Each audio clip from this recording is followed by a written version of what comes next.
Olá! Hoje a gente mergulha em Isaías capítulo 26.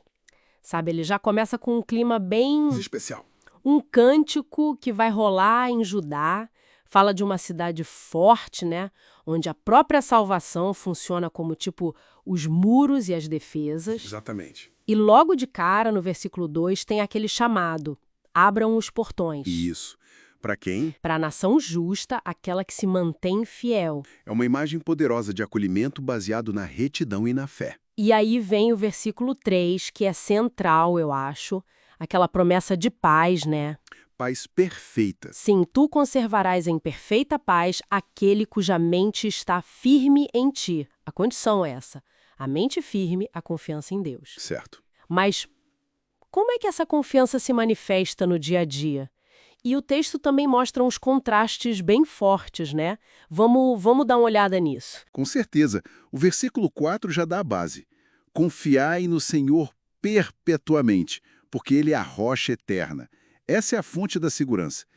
E o fascinante aqui, como você disse, é o contraste que vem logo depois. Deus agindo para derrubar mesmo Derrubar quem? os orgulhosos, a cidade altiva.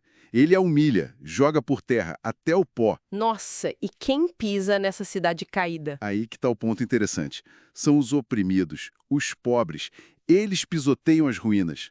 Parece uma inversão divina, né? A justiça chegando de uma forma bem concreta. Faz sentido. Quase como se Deus nivelasse o caminho para os justos, como diz o versículo 7. Tirando os obstáculos, talvez? Exato. Aplanar a vereda do justo. E o texto mostra que existe um desejo profundo por essa ação de Deus, por seus juízos. Ah, sim. Nos versículos 8 e 9, uma espera ativa, dia e noite. A alma anseia por Deus, pelo nome dele. E tem uma ideia forte ali. É quando os juízos de Deus estão na terra que os moradores do mundo aprendem a justiça. É pedagógico, de certa forma. Mas e os ímpios? O texto não parece muito otimista com eles, né? Não mesmo. É bem realista, eu diria. O versículo 10 é duro. Mesmo que se mostre favor ao ímpio, ele não aprende a justiça. Continua agindo com perversidade, ignora a majestade do Senhor. Mesmo que a mão de Deus esteja erguida, pronta para agir, eles não veem. É uma cegueira voluntária, parece. E ainda assim, no versículo 12, tem um reconhecimento, né? Senhor, tu operas por nós todas as nossas obras. De onde vem essa paz, então? Vem de Deus. O texto contrasta isso com o domínio anterior de outros senhores. Talvez poderes opressores, ídolos, não fique explícito, mas a memória deles se apagou. Só o Senhor permanece. E aqui a coisa fica bem gráfica, eu acho. A descrição da angústia do povo antes dessa esperança toda. A metáfora do parto, versículos 16 a 18, é fortíssima. Sim, diz que eles se contorceram, gritaram de dor como uma mulher grávida. Mas o resultado foi... Vento. Demos à luz o vento. Que imagem de futilidade, né? Todo aquele sofrimento, toda aquela expectativa, para nada. Nenhuma salvação veio para a Terra através do esforço deles. Exato, um beco sem saída, aparentemente. Um esforço humano que não gera fruto. Mas é justamente aí, depois dessa confissão de fracasso total, que vem a virada mais radical. Mais radical do capítulo. A promessa que ninguém esperava, talvez. A ressurreição? Exatamente. Versículo 19. Os teus mortos viverão, os seus corpos ressuscitarão. É o chamado para despertar, para cantar, dirigido àqueles que habitam no pó. E a imagem final é incrível. A terra, que antes só deu à luz vento, agora dará à luz os seus mortos. É quase como se a própria criação participasse dessa restauração, vida brotando da morte. Uau! Uma promessa assim tão clara no Antigo Testamento. É impactante.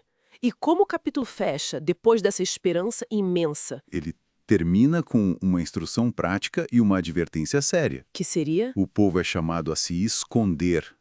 Vai, povo meu, entra nos teus quartos e fecha as tuas portas sobre ti. Se esconder por um momento, um breve momento, enquanto a ira de Deus passa. Ira contra quem? Contra a iniquidade dos moradores da terra. O Senhor está saindo do seu lugar para castigar o pecado. E nesse processo algo vai ser revelado. O que exatamente? O que estava oculto. O versículo 21 diz: a terra descobrirá o seu sangue e não encobrirá mais os seus mortos.